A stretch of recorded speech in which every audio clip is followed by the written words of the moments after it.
I think ever since the 1970s, if I remember correctly, Mello did some research on that correlation, and ever since then, a positive correlation was elucidated, yielding a graph that looks something like this, just simplified version, whereby the more I scan, the higher the probability or the likelihood there is of increased business performance. The challenge, however, is that despite that correlation, the starting point still remains scanning. That's the starting of my strategic thinking process. So if scanning is done off an environmental conceptualization, that picture, which is fundamentally flawed, then the chances are that you'll find this. And we are experiencing quite a lot of this currently, where the positive correlation between scanning and business performance is starting to regress into a negative one. There's a lot more of this happening. There's a lot more information gathering that's happening, primarily because of technology, but we're not seeing that positive correlation anymore. So we're asking the question, maybe we're doing the scanning off a conceptualization, off a picture, which is fundamentally flawed. That picture doesn't take into account this dynamism, this interrelatedness and interdependencies between systems. That's the argument.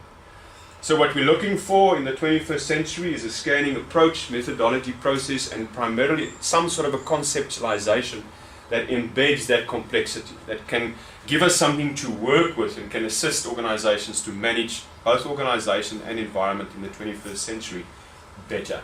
Of course, that's difficult because the way in which our brain operates is morning, you're welcome. Morning, you're welcome. I think they're at the back, still space. Alright, so to change environmental conceptualizations is difficult because typically we see in our mind's eye, we see what we've been taught to see. I mean, right now, if I use the word cow, for instance, you'll probably think of a cow that's grazing somewhere in green grass. You won't necessarily think of a female whale as a cow, which is also referred to as a cow. Why not? Well, probably because since the age you were this small, somebody bought you a little cow toy to play with, and that was the shape. That then becomes the picture. So up to a large extent, you see what you've been taught to see, and that's why it's so difficult for us to get organizations to start seeing a different picture. Let me explain it with, or let me illustrate it by this simple little exercise. Everybody sees the pink sheep. Right there where you're sitting. If you're not doing it already, close your eyes quickly, please. Just there where you're sitting. Close your eyes. And then in your mind's eye, I want you to unsee the sheep. Don't see it. Alright, you may open your eyes. Possible? You can't. Can't unsee something you've seen. What you can do, however, is if you see the blue cow, you'll find that the pink sheep disappears. So that's how our brain functions. It's something that we got from neuro leadership. You can expand or replace conceptualizations, but in their own right, you can't unsee them. So the question is, should we replace and should we expand up to a large extent, because this is the type of environment that we're dealing with at the moment. The environment's not static, it's dynamic, random, fast, unpredictable, volatile, dysfunctional, dynamic. The current CEO of GE talks about sweeping randomness in the environment, also a very nice term. Now if it looks like that, how do I manage it? These are just some of the tools that we've come up with. I need to get a grip on that interrelatedness and interdependencies between environmental systems, because I can only access that information if I analyze that interdependency and interrelatedness. I can't get it by viewing the systems independently through a mechanistic approach. The question is, how do I do it? Well, typically you break the system into qualities, dimensions, aspects, and characteristics. I've sort of crafted my own acronym for purposes of that explanation this morning, which I call QDAC, which should be easy for you to remember because it sounds like Kodak. Alright? Qualities, dimensions, aspects, and characteristics. And so if I really want to break down the system, that typically would be what I break it down into. That interrelatedness, however, also contains a QDAC. But that QDAC is significantly different from the QDAC of the co-contributing systems. So I can't just add the blue and I add the yellow and then I have the complexes in between, that interrelatedness and interdependency. Rather, it emerges as a new dimension of information, almost like when I mix yellow and blue, I get green. And that's how I access that information. The more information I have of that interrelatedness, the higher the likelihood and probability of me to understand that dynamism and then to manage it.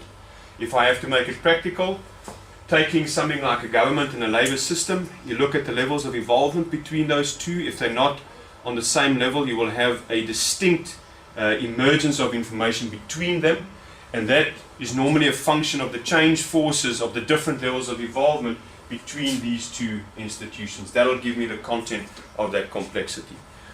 Adding to that a little bit of dynamism. In terms of dynamism, as opposed to categorizing and segmenting the environment as a static entity, we look at this, we have hierarchical levels of influence. In other words, a relation with a system, and that changes all the time.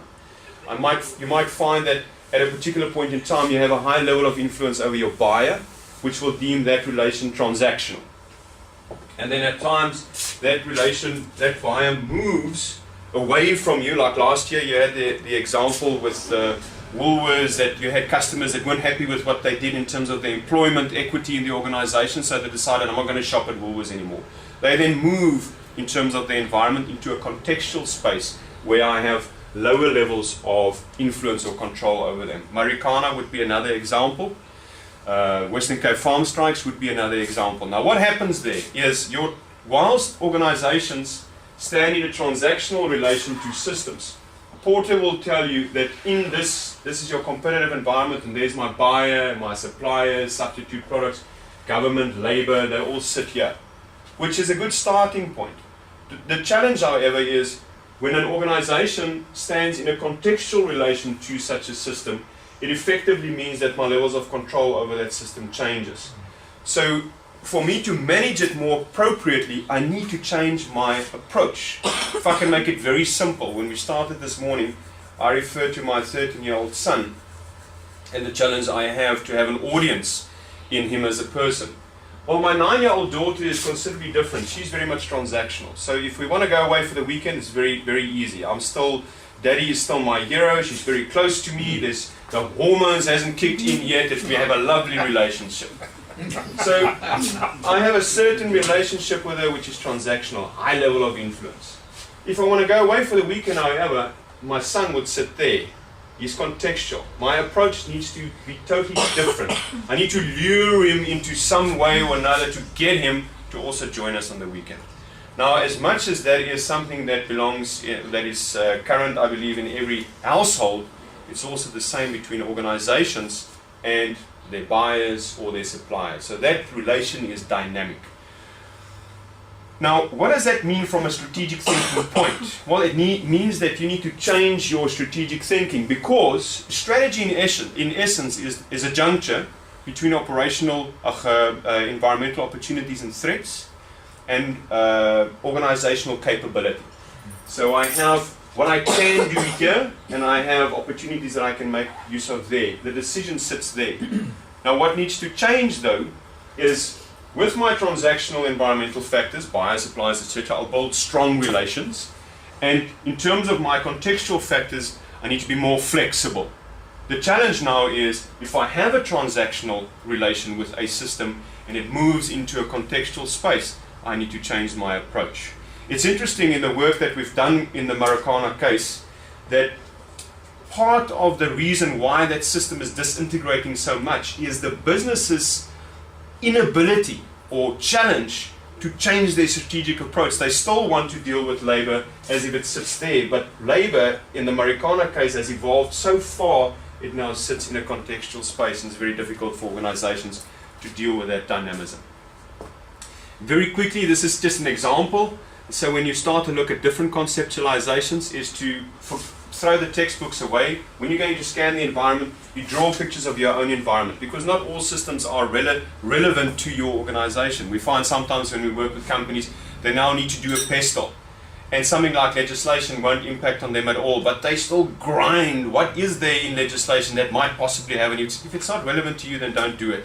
So you draw your own picture. That's your environment. That's what it looks like. And then you space, in terms of your levels of influence that you have over those systems, you space them conceptually even either closer or further away. You start to take things like this emerging complexes, this interrelatedness and interdependency between systems. You start to take that into account.